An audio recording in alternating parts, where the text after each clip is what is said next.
All right, beardos and weirdos, let's get into it.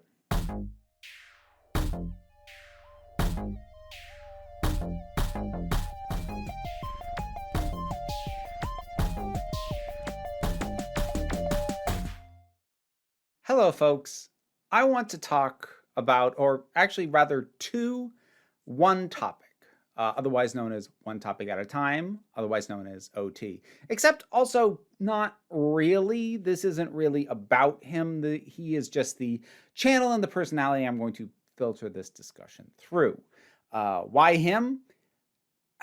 He's just the creator who I think articulated most clearly the thing that I wish to talk about. And also, minor side thing, I have a little bit of hope that maybe this will eventually pass on to him and maybe he will hear what it is I am about to say and take it into consideration going forward, because to be very clear, I like One Topic.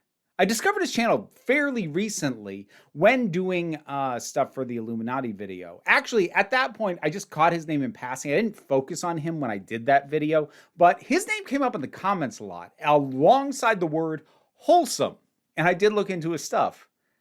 And yeah, wholesome's a real good word. He's actually become one of my most recent YouTube binges. But that was where I noticed the thing that I want to talk about. Now, before I get into this, I want to be really clear. This is not intended as a call out. I'm not mad at OT. I'm not trying to get anybody against him. It's just that he happens to articulate something that I think is a problem, and I don't think he intends for it to be a problem, and I'm hoping to address it. And again, his is not the only channel this impacts. This actually impacts a lot. And if you are a regular here on this channel, this might even be something you've heard me talk about before. But I don't have that big a reach, and I'm going to take another swing at this topic while getting into the overall idea deeper than I did when I talked about it before. Don't worry, I will explain all this.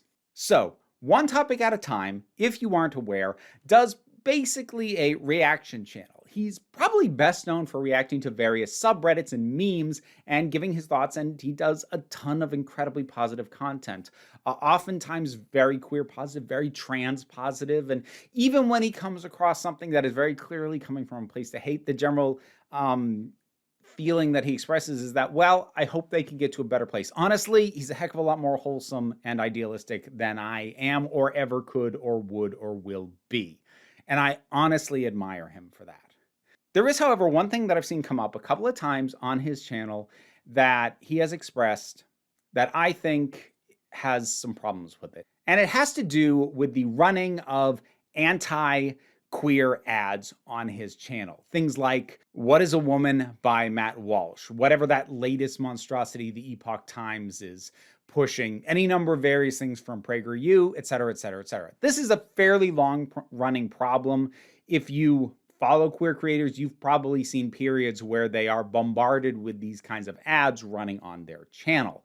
And he is aware of this. I know because he addressed it. And I'll actually let him speak directly to give his position that I'm now going to address once he says it. So, me trying to watch a pro-trans video. YouTube ads. Mad Walsh documentary. What is a woman? What is a woman? Oh, God damn it.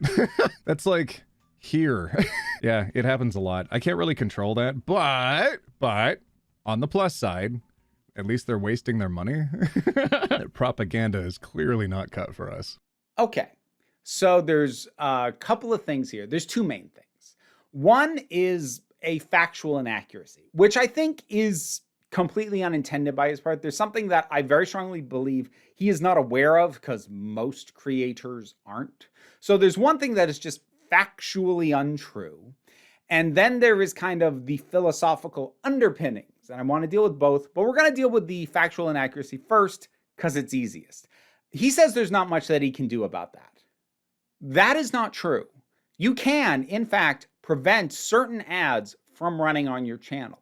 Now, I expect OT doesn't know this. Most creators don't know this.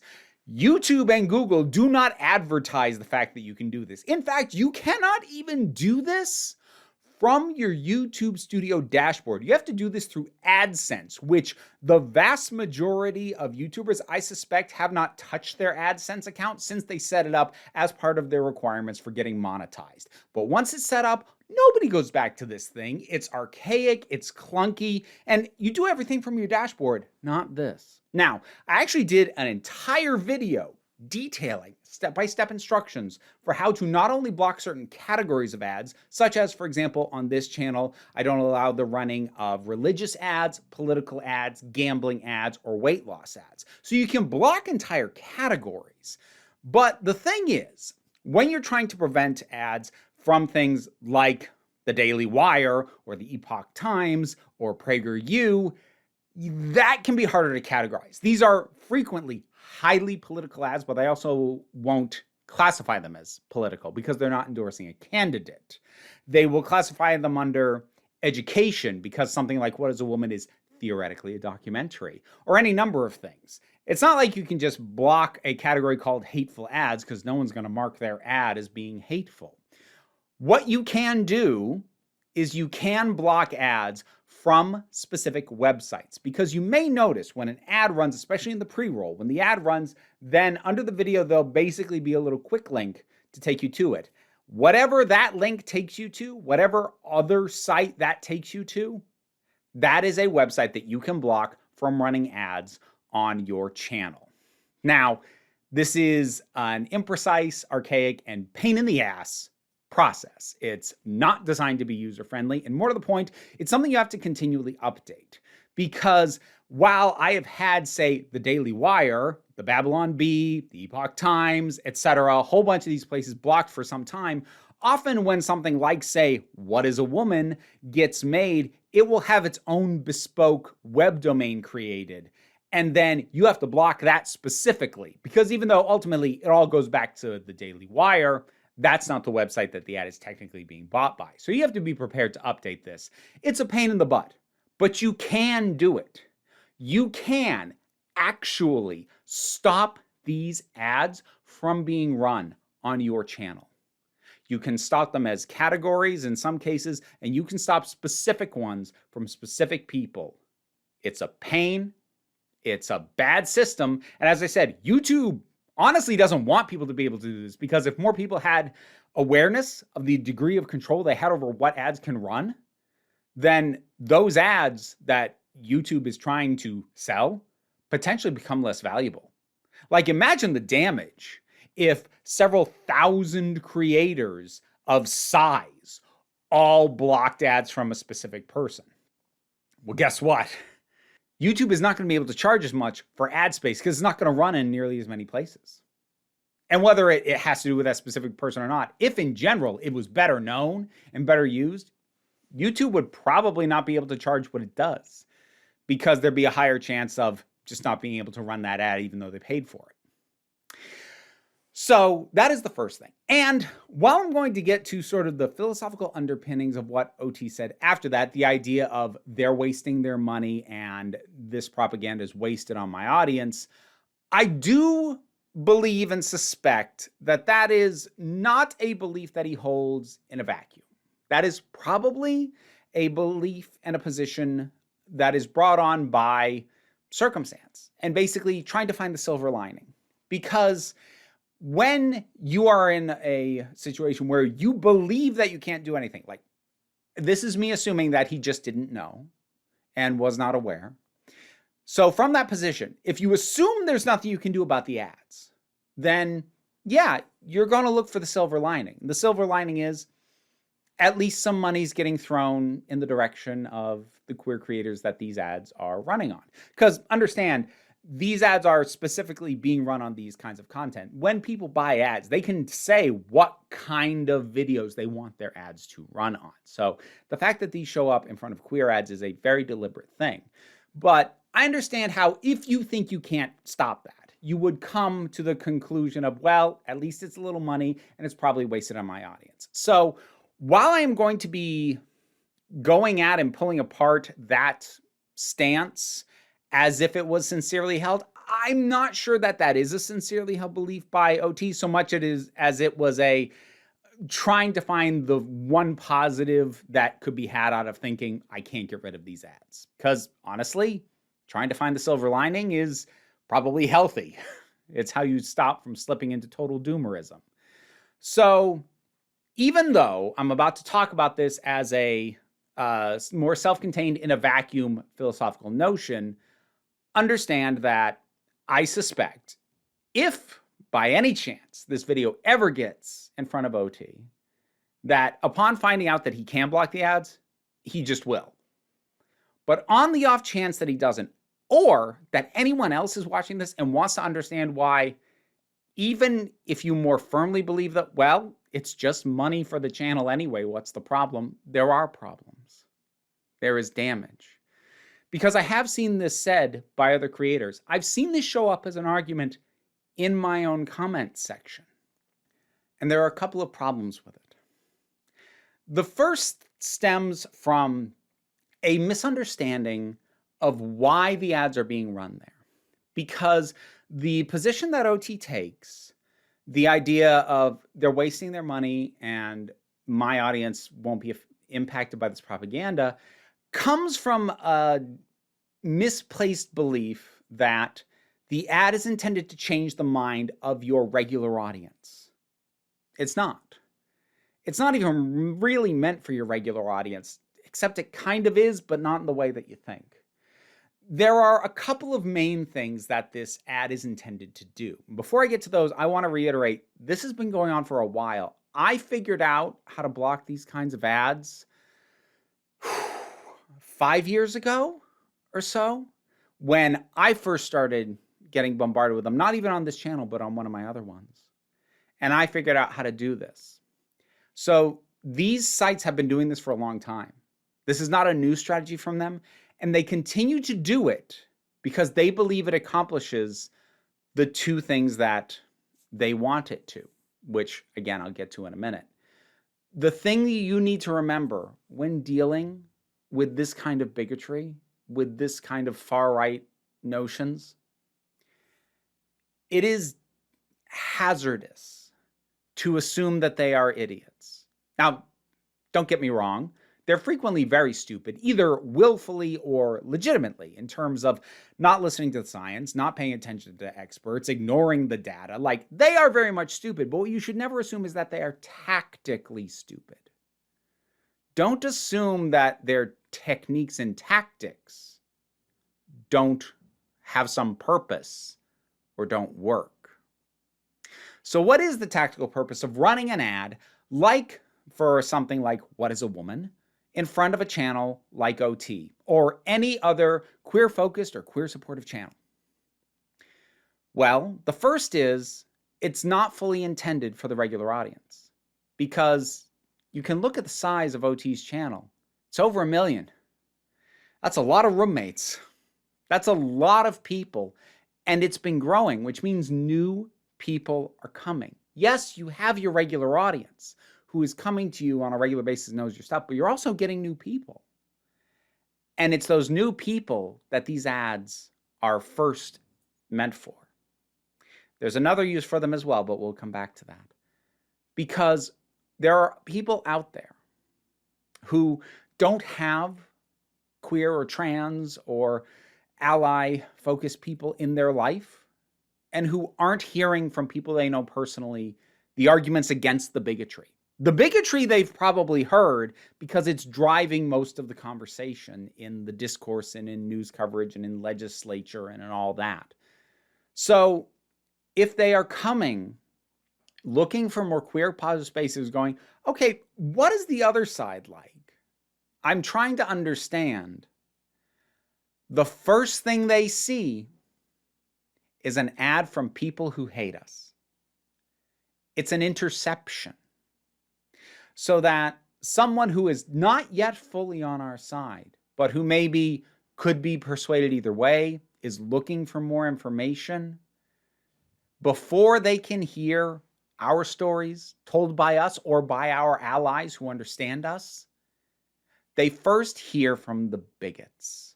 They first hear somebody who talks about us as if we're dangerous, as if we're predatory, as if we're crazy. and it primes them to take an adversarial position against the actual video they're about to see. And it may or may not work. It's hard to know numbers on any of this. It's a strategy. Trying to track it is difficult, but it's not zero. Whatever the number is of people that are being intercepted and either having their acceptance of what the actual video content is dampened, or just bouncing off it when they think, oh, well, this is the exact kind of crazy thing that ad was told me about. Forget this. I don't know what those numbers are, but it's not zero. But then there's the impact on your actual regular audience, on your queer and queer positive audience. Because while these ads do not persuade them against their current beliefs of support and acceptance and love, it's not meant to. It's harassment by way of an advertisement. Your regular audience comes to you for safety and for comfort and for reassurance and for support. And before they can get that, they get an ad that reminds them that there are people out there who hate them. And that serves a harassment purpose. It serves a purpose because it invades the spaces where we think we're safe. It serves a purpose because when we try and go to find our comfort, we can't do it without them yelling at us first. It's like going to a support group or just a community center for queer people and having to walk past a bunch of protesters yelling that you're going to go to hell or that you're grooming kids. They're not yelling at you because they think they're going to change who you are. They're yelling at you so that you never feel comfortable. You never feel safe. They want us to think they are the majority. And one of the ways they accomplish that is by never letting us have peace. By, at every opportunity, getting in our face and reminding us that they hate us. That is why it can feel so oppressive, despite the actual statistical reality, which is that these people are an insane minority. But they're very loud. And they're not only loud, they are pervasive, and they show up everywhere they possibly can. And if you don't block their ads, and again, I understand OT and others in his position may not have realized they could do this, but if you know and you don't, you are giving them access to harass your audience. And that's not good for them. And whatever tiny pittance of pennies you might make, I don't think the harm done to your audience coming to you for support is worth any amount of money. We don't want their money. We don't want them to pry and buy their way onto our platforms to harass our community. And that is why anyone who has a YouTube channel that is monetized, if you're hearing this, whether you're OT or anybody else, I don't have that much hope that OT will ever see this, but if you're seeing this and you've gotten to the end, I hope that you will block these ads from being able to run. I will put a link in the description of the video to the video that I did earlier that goes through step-by-step how to do this. Why did I focus on OT? It's slightly clickbaity, I won't lie. But as I said, I've talked about this before and not a lot of eyes got on it. And I think it could be really useful information if more people knew, if bigger platforms knew. And it's just my hope that this can spread further than the last time I talked about it. So, thank you for listening. Whoever it may be who got through to the end. And there's all the usual stuff. I do this as a living, so there's a Patreon, like, share, subscribe, comments, help, blah, blah, blah, blah, blah. Algorithm, it doesn't like me. But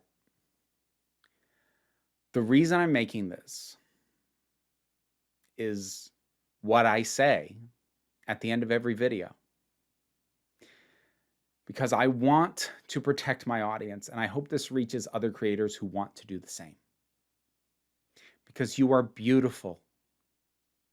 You are valid. And you are loved.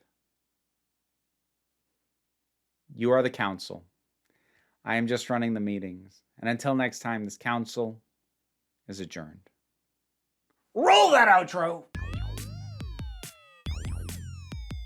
And now my thanks to my Patreon supporters that make this possible, including Robin Moore, Zubin Lutfula, Tarak, the thing that goes doink in the anime, Ruth, Oliver B., Solitary Pictures, Ulrich Bogdan, Melinda Walters, Jen, T. Love, Auntie Kate 808, Bernabe Likes the Poodle, Robin Powell, Tracy Scrabbit, Angry Casperl, Adam RDL Taylor, Dave Hall, Shayla Gourlay, and Rosalind Bennett. You can get I get all the names right and then I can't talk. If you want to hear me stumble over my tongue after saying your name, it's in the rewards here on the Patreon.